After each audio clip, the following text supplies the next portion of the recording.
نبی کا گھرانہ. تو جب میں سفر کے لیے چلا تو میں اس لیے نہیں چلا کہ حضرت ابوبکر صدیق رضی اللہ تعالیٰ عنہ کا ذکر کرنا. میں اس لیے نہیں آیا.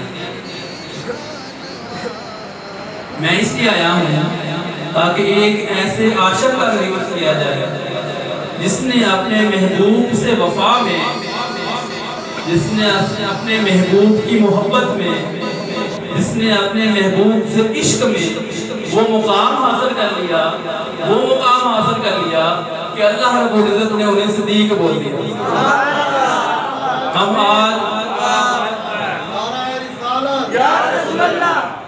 آج ایک ایسے عاشق کا ذکر کریں گے، ایسے عاشق کا ذکر کریں گے جس نے اپنے عشق میں اپنا تن من دھن سب کچھ لٹا دیا. اس کے عشق کی گواہی، اس کے عشق کی گواہی اللہ رب العزت نے دی. ہم اس ہستی کا ذکر کرنے آئے ہیں جس کے عشق نے آقا علیہ السلام کو یہ کہنے پر مجبور کر دیا کہ اے صدیق تم میری امت کے سب سے افضل ترین شخص. ہم اس عاشق کا ذکر کرنے آئے ہیں کہ جب نبی نے ہجرت کرنی تھی اور سب سے اعتماد والا ساتھی چاہیے تھا تو اللہ نے کہا صدیق کے درمیان. ہم اس عاشق کا ذکر کرنے آئے ہیں، ہم اس عاشق کا ذکر کرنے آئے ہیں. محبوب نے مال مانگا، مال لے کے حاضر ہوئے. محبوب نے پوچھا کہ عاشق گھر میں کچھ چھوڑا ہے؟ گھر میں کچھ چھوڑا ہے کہ سارا مال لے آئے؟ عاشق نے کہا حضور آپ کا اور آپ کے رب کا نام چھوڑایا. ہم اس عاشق کا ذکر کرتے ہیں، ہم اس عاشق کا ذکر کرتے ہیں. یہ حقیقت میں گفتگو عاشق اور محبوب کی گفتگو ہے، یہ عشق والوں کی گفتگو ہے. ہمارا طرز گفتگو بھی عاشقوں والا ہوگا جو صوفیاء کا رہا ہے. کس طرح صوفیاء کا رہا ہے، جو ہمارے اعلیٰ بزرگان دین کا رہا ہے، جو پیر مہر علی شاہ صاحب کا رہا ہے، جو پیر نصیر الدین نصیر شاہ صاحب کا رہا ہے، جو ہمارے قبلہ والد محترم قبلہ پیر سید عطا محمد شاہ صاحب کا رہا ہے. نعرہ تکبیر، نعرہ رسالت، نعرہ حیدری، نعرہ غوثیہ. اس میں آج کی محفل کی نسبت سے ایک نعرے کو اضافہ کریں. گلی گلی نگر نگر ابو بکر ابو بکر. گلی گلی نگر نگر ابو بکر ابو بکر. رفیق رسول رفیق رسول یا صدیق یا صدیق. یہ نعرہ بھی شامل ہے. تو حضرت صاحب نے بیان کیا بڑا خوبصورت فرمایا کہ سبھی صحابہ ستاروں کی مان. بڑا خوب حق فرمایا. لیکن میں اس میں تھوڑا سا فرق سمجھانا چاہتا ہوں آپ کو. حضرت ابوبکر صدیق رضی اللہ تعالیٰ عنہ اور دیگر صحابہ کرام میں ایک مقام افضلیت ہے. وہ مقام افضلیت کیا ہے کہ کچھ صحابی ایمان لے آئے آقا علیہ السلام کی معجزات دیکھ کر. کسی نے پتھروں کو کلمہ پڑھتے دیکھا تو ایمان لے آیا. چاند ڈوبتے دیکھا تو ایمان لے آیا. کسی کو شفا ہوتے دیکھی سرکار کے دستے اقدس سے تو ایمان لے آیا. کسی نے دیکھا کہ درخت ہمارے نبی کو سجدہ کر رہے ہیں تو ایمان لے آیا. کسی نے کوئی معجزہ دیکھا تو کسی صحابی کے لیے میرے آقا نے دعا فرمائی کہ مولا اس کو صاحب ایمان کا حضرت عمر فاروق سبحان اللہ.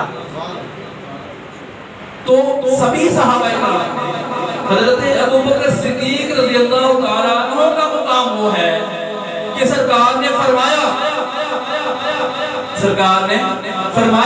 کہ میں اللہ کا نبی اور رسول ہوں. صدیق نے فرمایا صدقت یا سبحان اللہ، سبحان اللہ. صدیق اکبر نے کیا فرمایا؟ صدقت یا سمجھے اس فرق کو. یہ افضلیت کا فرق سمجھے. کوئی صحابی لائے ایمان لے آئے، پتھروں کو کلمہ پڑھتے دیکھا، معجزہ دیکھا، ایمان لے آئے. ان کا ایمان میں سلام ہو، اس میں کوئی کمی کی گنجائش نہیں ہے. میں فرق سمجھا رہا ہوں، غلط مطلب نہیں لینا. فرق سمجھا رہا ہوں، ایک افضلیت کا مقام سمجھا رہا ہوں. کسی نے کوئی معجزہ دیکھا، کسی نے کوئی معجزہ دیکھا. کسی نے حضور قرآن کی حضور کے لب مقدس سے قرآن کی تلاوت کی تاثیر سے کوئی مسلمان ہو گیا تو کسی نے حضور کا تقویٰ دیکھا، حضور کا احسن اخلاق دیکھا، حضور کی شفقت دیکھی، حضور کا محبت بھرا لہجہ دیکھا، تو کسی نے چاند کا ٹوٹنا دیکھا، تو کسی نے درختوں کا سجدہ کرنا دیکھا، لیکن صدیق اکبر رضی اللہ تعالیٰ عنہ وہ اعلیٰ اور ارفع ہستی ہیں جنہوں نے حضور کے بیان کرنے پر ہی کیا کیا؟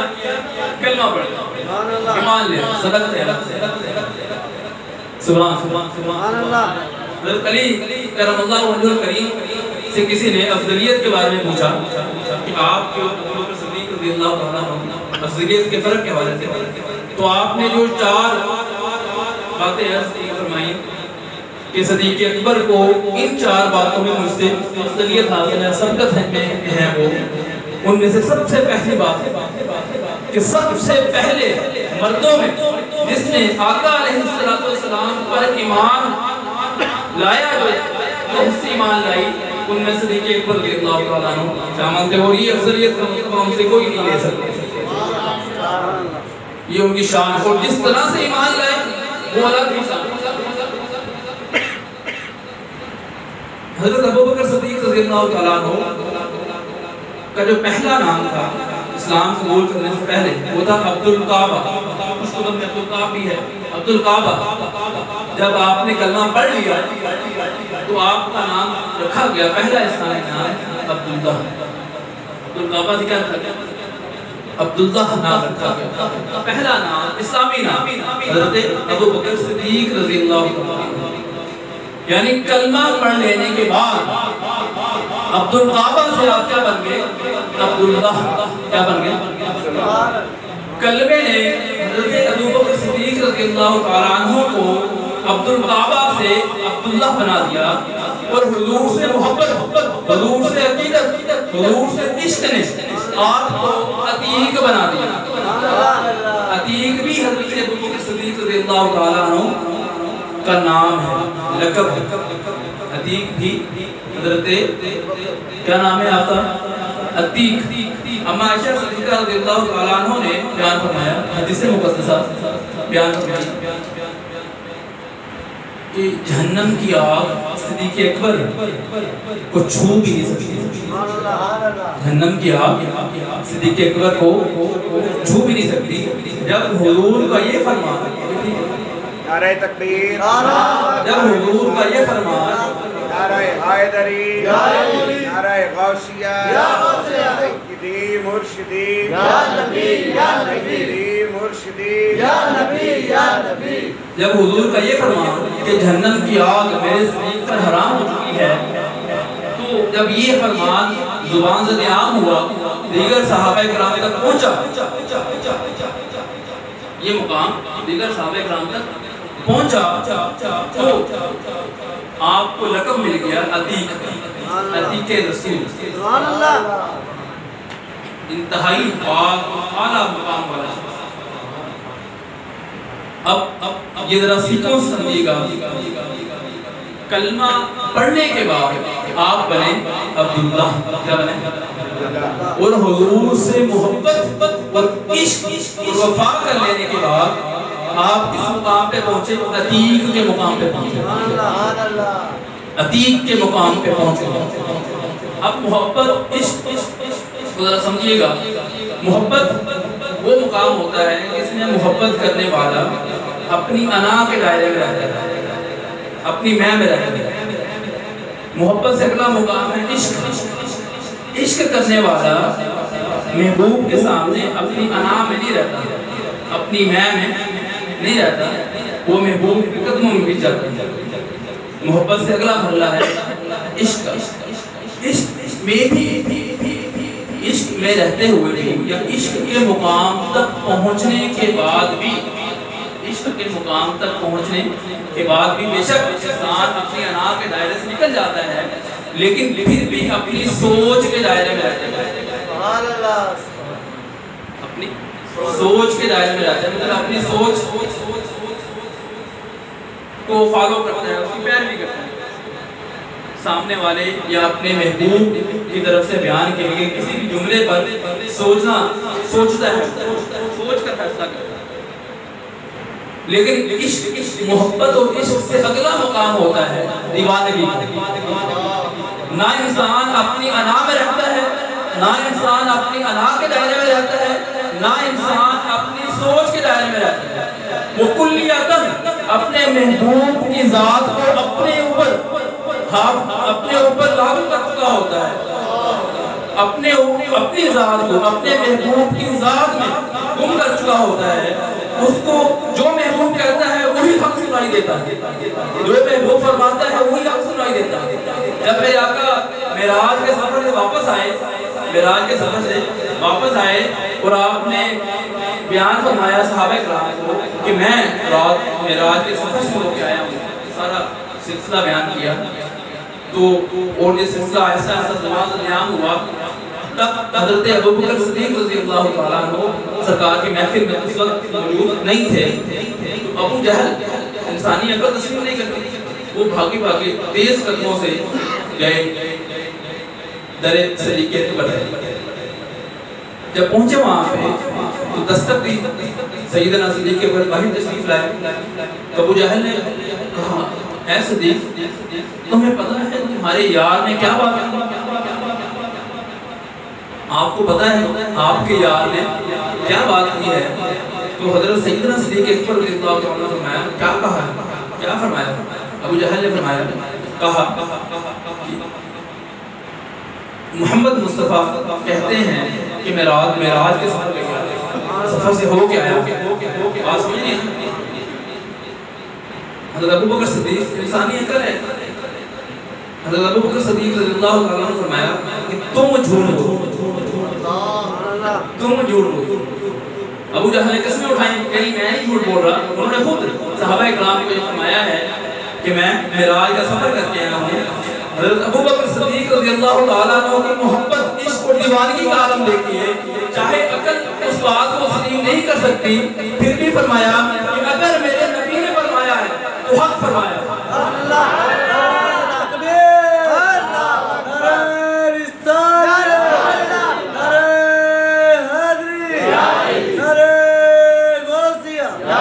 تو اب میری بات کو سنیے گا کہ کلمے نے میرے صدیق کو عبداللہ سے عبداللہ بنایا تھا.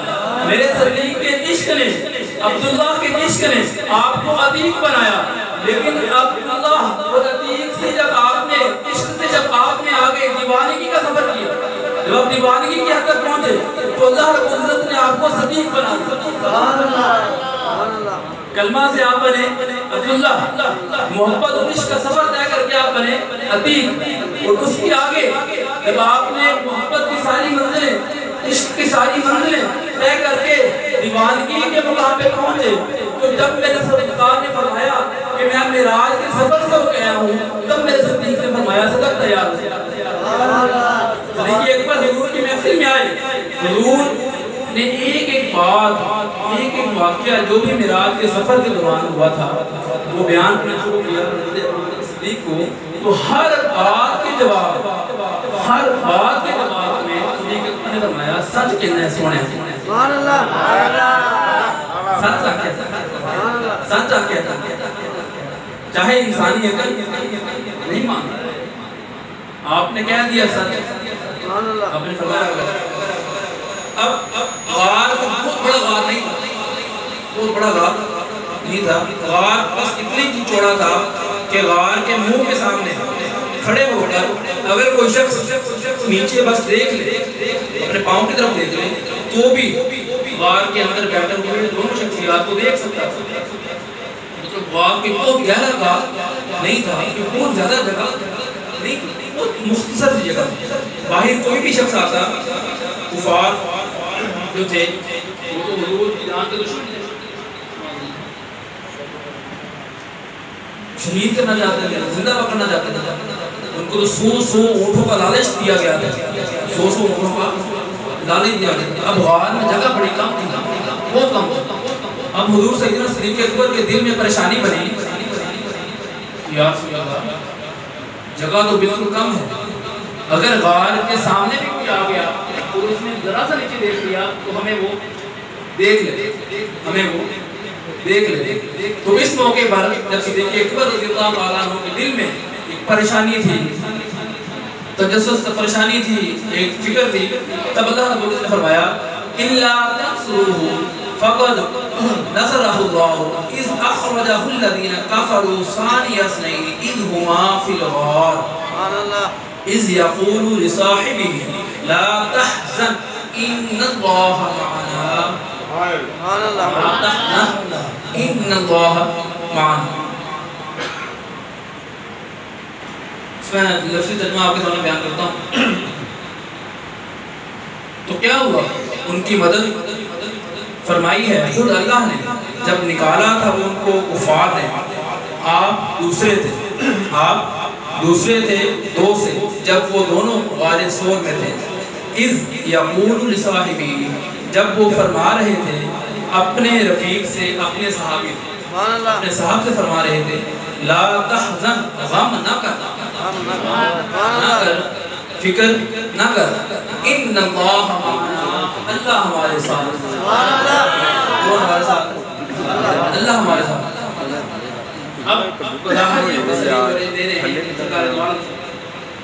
لیکن یہ حقیقت میں اللہ رب العزت تسلی دے رہا ہے کہ اے میرے محبوب کے یار، اے میرے محبوب کے عاشق، غم نہ کر، غم نہ کر، اللہ تمہارے ساتھ ہے، اللہ تمہارے ساتھ.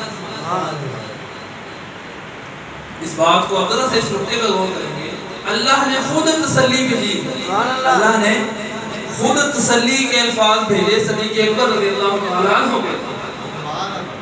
کیا میرے محبوب کے ساتھی، اے میرے محبوب کے ساتھی، اے رفیق رسول، اے عتیق رسول، غم نہ کر، لا تحزن، غم نہ کر، ان اللہ معنا، اللہ ہمارے ساتھ ہے، اللہ ہمارے ساتھ. فانزل اللہ سکینۃ، کہ جب آپ کے وصال کا وقت آیا، آپ دنیا سے جانے لگے، تو آپ نے حضرت علی کرم اللہ وجہہ کو بلایا، فرمایا کہ اے علی مجھے اس ہاتھ سے غسل دینا جس ہاتھ سے آپ نے پیارے آقا کو غسل دیا. مجھے اس ہاتھ سے غسل دینا جس ہاتھ سے آپ نے پیارے آقا علیہ السلام کو غسل دیا. واقعہ لمحہ ہے، لیکن صرف اتنی تحریر سے ہم اندازہ لگا لیجیے کہ صدیق اکبر رضی اللہ تعالیٰ عنہ اہل بیت کے بھی کتنے بڑے عاشق تھے، اہل بیت کے بھی کتنے بڑے عاشق. محبت، اتنی عقیدت، اتنی محبت اہل بیت کے گھرانوں سے، گھرانے کے ساتھ صحابہ کرام کو تھی. سبحان اللہ. میں ایک نعرہ تکبیر، نعرہ رسالہ، نعرہ حیدری، ایک فکرہ جو ادھورا رہ جاتا ہے اکثر منبر کے اوپر کہ مقام صدیق پر فائز ہونے میں صدیق اکبر کو جس ہستی نے، جس چیز نے کامل بنایا وہ عشق مصطفیٰ، اس میں کوئی شک نہیں. ہمارا فکرہ یہاں تک بولا جاتا ہے کہ مقام صدیقیت پر فائز ہونے میں صدیق اکبر رضی اللہ تعالیٰ عنہ کو جس چیز کی سند حاصل تھی وہ عشق مصطفیٰ کی سند تھی. اس میں کوئی شک نہیں. جو اگلا جملہ ہے اس میں بھی کوئی شک نہیں کہ مقام صدیقیت پر مرتے دم تک، دنیا سے جاتے وقت تک فائز رہنے میں جس چیز نے صدیق اکبر کو مدد کی وہ عشق اہل بیت. یاد رکھیے گا کہ صحابہ کرام رضوان اللہ علیہم اجمعین ستارے ہیں، حق کے تارے، حق کے تارے، اور ان کے حق پر ہونے کی دلیل یہ ہے کہ یہ حضور سے محبت بھی کرتے تھے اور خود کو حضور کی آل کا غلام بھی کہتے تھے. جن کے ساتھ علی کھڑے، یہ کیسے ہم سوچ رہے ہیں کہ وہ حق پہ نہیں تھے؟ جن کے ساتھ کون کھڑے ہوں؟ علی کھڑے ہوں. ہم کیسے سوچ سکتے ہیں؟ صحابہ کرام تو ناحق ہو نہیں سکتے ہیں، تو سوال ہی. لیکن محض آپ کو سمجھانے کے لیے کہہ رہا ہوں، ان بھائیوں کو سمجھانے کے لیے کہہ رہا ہوں جو اہل بیت کی محبت میں، صحابیت کی محبت کو بھول جاتے ہیں کہ جن ہستیوں کے ساتھ شانہ بشانہ کندھے سے کندھا ملا کے ہمارے مولا علی کھڑے رہے، سبحان اللہ، ہم کیسے ان ہستیوں کے اوپر تبرہ کر سکتے ہیں؟ ہم کیسے ان کی گستاخی برداشت کر سکتے ہیں؟ عشق مصطفیٰ صلی اللہ علیہ وسلم، عشق اہل بیت اور عشق صحابہ، یہ وہ تین راستے ہیں جو ہمیں کامیابی کے ساتھ جنت کے زینے تک لے جائیں گے۔ اللہ رب العزت سے دعا ہے کہ ہم نے جو سنا، جو بیان ہوا، اس پر ہمیں عمل کرنے کی توفیق عطا فرمائے، میرے لیے اس کو نجات کا ذریعہ بنائے اور آپ سب کے لیے بھی اس کو ہدایت کا ذریعہ بنائے۔ وما علینا الا البلاغ۔